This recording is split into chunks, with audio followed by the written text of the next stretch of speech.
Hola y bienvenido a Learn Spanish en SpanishDict.com. Soy Paralee Whitmire y soy tu profesora. Today you'll be learning about household chores and impersonal commands while practicing the present progressive, like tienes que lavar los platos, no puedo, estoy estudiando y mucho más. ¡Vámonos!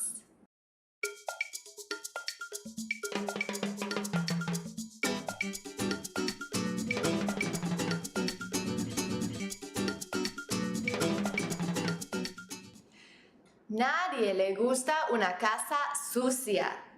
Things are much nicer and cuter when they are limpia. Don't you agree? Today you'll be learning how to tell the people in your house to clean up using the phrase hay que, which is an impersonal command to say that someone needs to do something, and tener que, which is a more direct command to say that someone has to do something. You'll also be practicing your present progressive to give excuses for why you don't need to do those chores. Let's start with the most polite way to suggest that someone clean up the mess that is your house. Say you walk into the kitchen and it's piled to the ceiling with dirty dishes. What's the first thing that you think of? Someone should really clean this mess up, right?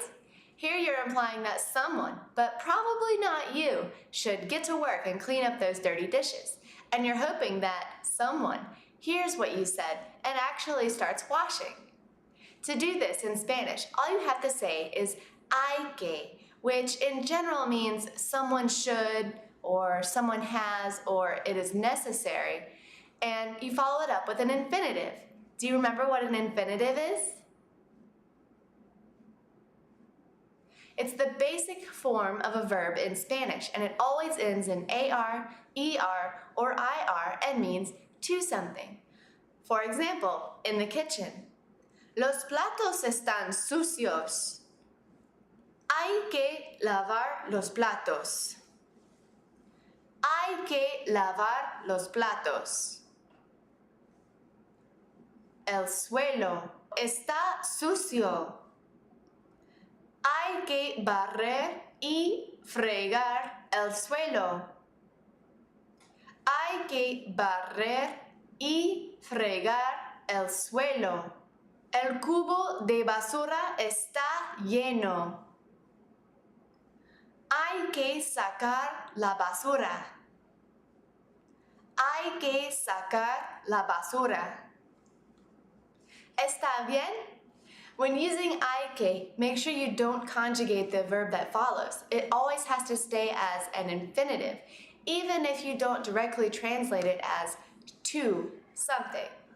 Now, when you go around your house saying that someone needs to clean things up, make sure you have an excuse ready for why you aren't that someone. This is where the present progressive comes in very handy. Let's say the living room is dirty. La sala está sucia. I'm going to give out some chores for someone to do, but you always have an excuse handy. First, dime, no puedo, which means I can't.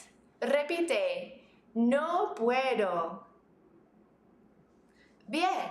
After you say no puedo, conjugate your excuse into the present progressive, changing the estar into the yo form, estoy, and the following infinitive into a gerund by taking off the ending and adding ando or yendo. ¿Listo? Hay que pasar la aspiradora en la sala. Hay que pasar la aspiradora en la sala.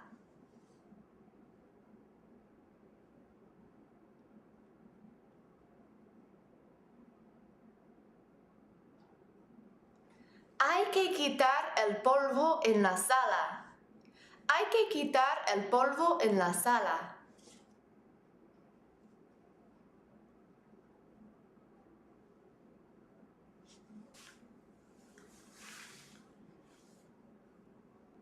All right, I hope you said estoy leyendo for that last one, which is the correct pronunciation.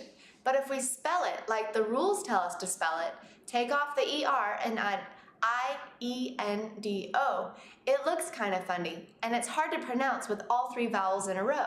So instead, in the correct spelling, that I changes to a Y, And you'll need to do this for all verbs that have a vowel on the end of the stem after you take off the ER or IR ending. A few other examples are caer, which means to fall, and it becomes cayendo.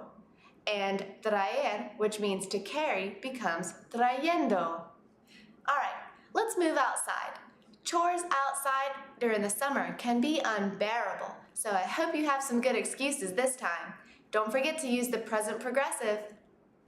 Hay que cortar el césped. Hay que cortar el césped.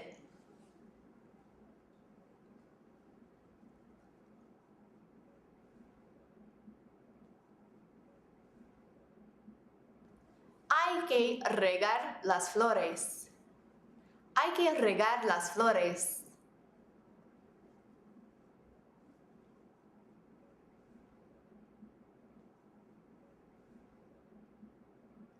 Hay que lavar el coche.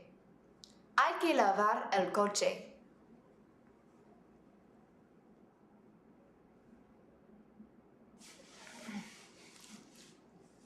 All right, let's continue with some more chores. Your house is still dirty and no one volunteered to do anything. I think it's time to start making some commands. The easiest way to command someone to do something in Espanol is to use the verb tener plus que plus an infinitive. Do you remember what tener means? To have. Good. In this case, you're going to need to conjugate tener to whomever you are commanding so that they know who you're talking to. Then just follow it up with que and whatever you want them to do in its infinitive form. For example, if you want to tell someone you need to clean the bathroom, you're going to need to use the tu form of the verb tener. Do you remember what this form is? Tienes. Remember that tener is a stem-changing verb inside the boot.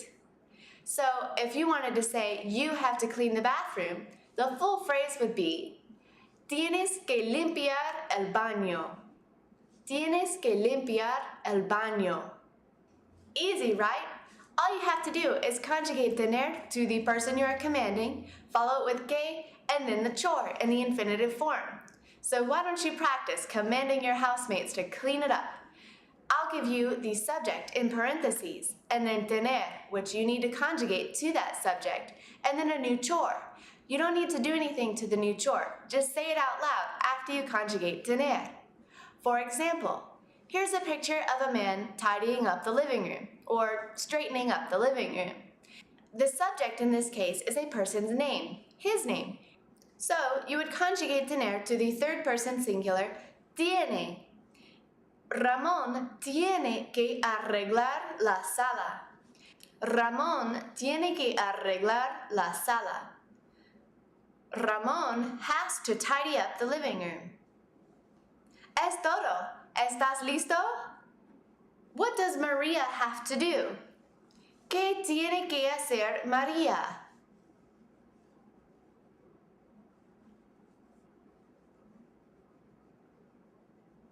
María tiene que poner la mesa. María tiene que poner la mesa. ¿Qué tienes que hacer?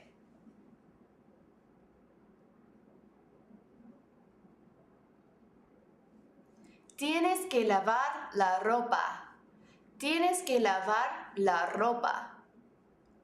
¿Qué tiene que hacer Martín?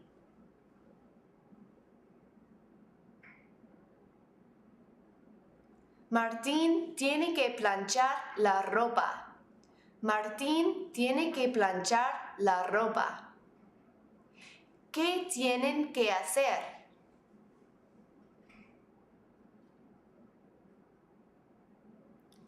Tienen que hacer la cama. Tienen que hacer la cama. ¿Qué tienes que hacer?